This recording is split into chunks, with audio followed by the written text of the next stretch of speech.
Internal controls are policies and procedures that are put into place to assure an organization's objectives in reliable financial reporting, safeguarding assets, operational effectiveness, and compliance with rules and regulations.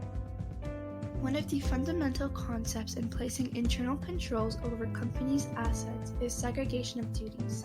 Segregation of duties is an internal control that is designed to prevent errors and fraud by ensuring that each individual is responsible for different roles of any task.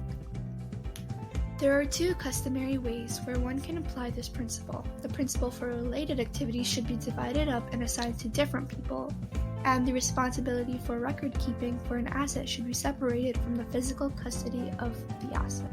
When one individual is in charge for all related activities, the possibility for mistakes and irregularities are increased. That is where segregation of duties comes into play.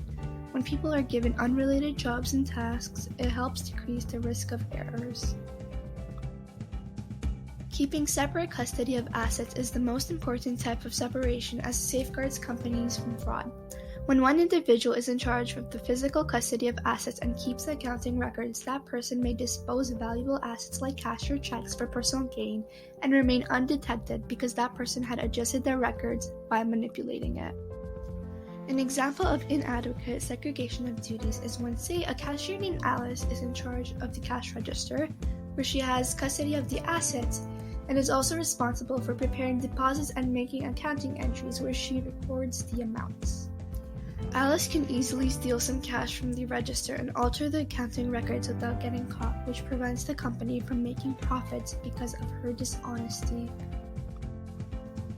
If Alice was given the task of only working at the register and another employee, say John, was given the job of recording entries, the custodian of the assets, which is Alice, is not likely to convert the assets for personal use as John maintains the records of the assets.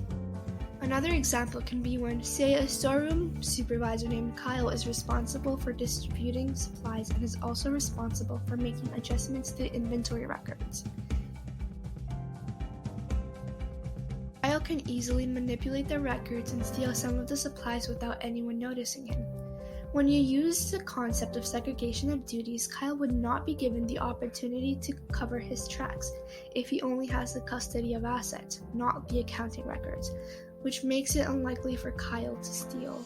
Separation of duties prevent fraud, dishonesty, and errors. It involves separating three main functions and having them conducted by different employees.